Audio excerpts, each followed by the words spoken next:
बिस्मिल्लाहिर्रहमानिर्रहीम। अस्सलाम वालेकुम दोस्तों, जैसा कि आप जानते ही हैं कि चाइनीज़ फूड्स दुनिया भर में बहुत मशहूर हैं। आई एम श्योर आप भी उसे खाना ज़रूर पसंद करेंगे। लेकिन क्या आप जानते हैं कि चाइना की फूड इंडस्ट्री से बहुत से गलत तजुर्बात भी सामने आ चुके हैं। बहुत से फूड जो चाइना से आते हैं वह नॉन टॉक्सिक और फेक होते हैं।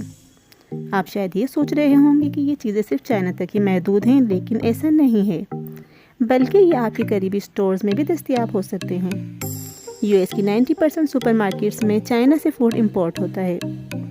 तो अब मैं आपको बताने जा रही हूँ चाइना से आने वाले कुछ ऐसे डेंजरस फूड के बारे में जो आपकी सेहत के लिए इंतहाई मुज़िर है। आज हम चाइना के 10 ऐसे फेक फूड के बारे में बात करेंगे जिन्हें अवॉइड करना चाहिए। ऐसे फेक फूड्स ना सिर्फ हमारी सेहत के लिए नुकसानदेह हैं, बल्कि ये जानलेवा भी साबित हो सकते हैं। मेरी इस वीडियो को शुरू करने से पहले आपकी दरख्वास्त है कि इसे लाइक और सब्सक्राइब ज़रूर कर लें और बेल आइकन को भी प्रेस कर लें। Plastic rice. सबसे पहले हम बात करेंगे प्लास्टिक राइस के बारे में। चाइनीज़ चावल चाइना की ख़ास पहचान और बड़ी ज़रूरत है।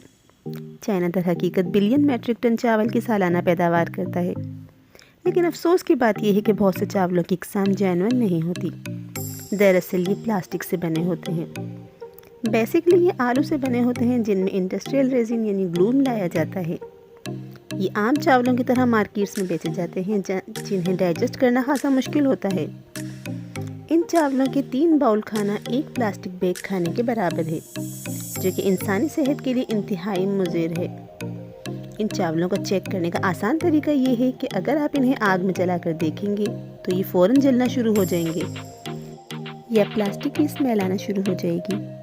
इसका मतलब ये है कि ये चावल फेक हैं। या फिर आप गर्म तेल में कुछ चावल डालकर देखें, अगर ये मेल्ट होना शुरू हो जाए तो इसका मतलब ये है कि ये प्लास्टिक राइस है। आपको फ़ौरन ही इसके खिलाफ एक्शन लेना चाहिए। Rubber eggs. रबर से बने हुए अंडे भी चाइना की फेक चीज़ों में से एक हैं, जो कि बज़ाहिर देखने में बिल्कुल असली लगते हैं, लेकिन दरअसल ये जेलेटिन और फूड कलर से मिलकर बने होते हैं। अंडे का शेल वैक्स से बनता है और क्योंकि ये जेलेटिन से बना होता है, इस वजह से इसका यॉक बहुत बाउंसी होता है और रबर की तरह होता है। ये तो हम जानते ही हैं कि अंडे में अगर थोड़ा सा भी क्रैक आ जाए तो वो बहने लगता है, लेकिन रबर एक को अगर हम तोड़कर पैन में डालें तो वो किसी गेंद की तरह बाउंस होने लगता है। इसे चेक करने का आसान तरीका ये है कि अगर आप इसे पानी में डालेंगे तो ये पानी की ऊपरी सतह पर तैरने लगेगा। फेक हनी। चाइना अपने फेक शहद बनाने की वजह से भी खासा मशहूर है। कुछ इकसाम जो चाइना से आती हैं वो काफ़ी ऑथेंटिक और डिलीशियस भी होती हैं, लेकिन 70% शहद फेक होता है। अब यहाँ फेक शहद की भी 2 इकसाम हैं। इसकी पहली किस्म चीनी, बीटरूट और राइस सिरप से मिलकर बनती है, जबकि इसकी दूसरी किस्म इंतहाई लो क्वालिटी होती है, जो कि एलम, चीनी, पानी और फूड कलर से मिलकर बनती है। इस तरह फेक हनी से उन्हें काफ़ी फ़ायदा पहुंचता है, लेकिन हमें इस नकली शहद को अवॉइड करना चाहिए, स्पेशली इसकी दूसरी किस्म जो एलम से मिलकर बनती है। एलम की ज़्यादा मिकदार लेना हमें बीमार कर सकता है। Cement walnut. इमेजिन करें अगर आप बाज़ार से अखरोट लेकर आएँ और उसे खाने के लिए बहुत एक्साइटेड भी हों, लेकिन जब आप उसे तोड़ना चाहें तो बजाय उसके आपके दांत ही टूट जाएं। तो समझ लें कि ये वॉलनट चाइना के ही हो सकते हैं, क्योंकि उसके शेल से ज़्यादा हार्ड वो अंदर से होते हैं। इसकी असल हकीकत ये है कि वेंडर्स अखरोट के खाली शेल जमा करके उसमें सीमेंट भर के सील कर देते हैं, जो कि बज़ाहिर नॉर्मल अखरोट ही लगते हैं। इसके बाद इसकी मार्केटिंग शुरू होती है और वर्ल्ड वाइड शिपिंग भी की जाती है। ये सीमेंट के अखरोट दूसरे अखरोट के साथ मिलाकर वज़न में इजाफा किया जाता है। इसकी असल वजह यह है कि चाइना का अखरोट काफ़ी महंगा होता है। ये अमेरिकन अखरोट से तकरीबन 50 गुना ज़्यादा एक्सपेंसिव है। Industrial salt.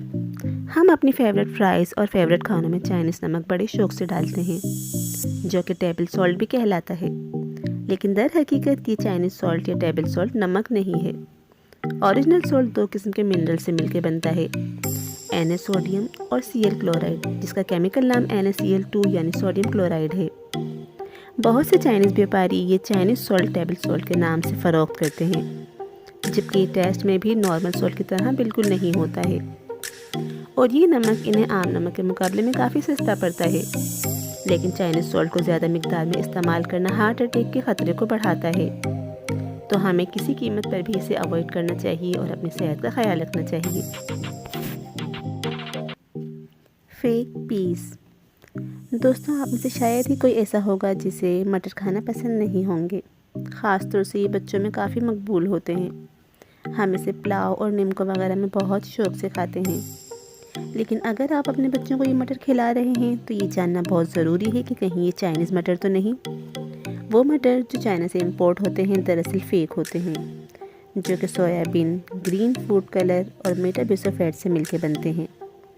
सोडियम मेटाबेसोफेट दरअसल एक किस्म का केमिकल होता है जो कि अस्थमा अटैक, सांस लेने में दुश्वारी, खांसी और सीने की जकड़न का बायस बनता है। इन फेक पीस को चेक करने का आसान तरीका ये है कि जब आप इसे पानी में डाल के बॉईल करेंगे तो पानी का रंग स्लाइटली ग्रीन हो जाएगा, जिससे पता चलेगा कि ये मटर दरअसल फेक है या डाई किए हुए हैं। इसके अलावा बॉईल करने के बाद ये सॉफ्ट होने के बजाय थोड़े से हार्ड हो जाते हैं।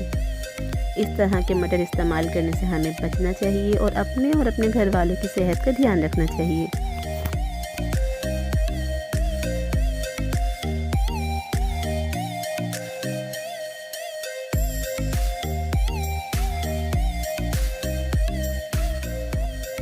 Fake beef. क्या आप जानते हैं कि चाइना में फेक बीफ भी बनाया जाता है?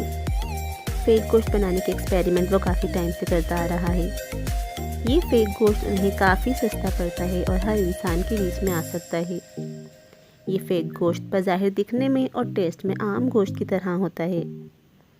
इसके अलावा वो लोग पिग का चीप गोश्त लेकर उसे ग्लेज़ करके मार्केट में बीफ के नाम से भी बेचते हैं। ये काम वो 1 घंटे में कर लेते हैं और इस तरह से काफ़ी पैसा कमाते हैं। लेकिन उनकी ये लालच लोगों की सेहत के लिए बहुत ज़्यादा नुकसानदेह है। डॉक्टर्स के मुताबिक इस तरह का गोश्त ना सिर्फ फूड पॉइजनिंग बल्कि कैंसर का भी सबब बनता है। हमें इस तरह का सस्ता बीफ या बीफ की बनी हुई सस्ती अशिया जो अब आसानी मार्केट में अवेलेबल होती हैं किसी कीमत पर भी नहीं लेनी चाहिए। दोस्तों, आपको हमारी ये वीडियो कैसी लगी अपनी राय का इजहार कमेंट सेक्शन में ज़रूर कीजिएगा।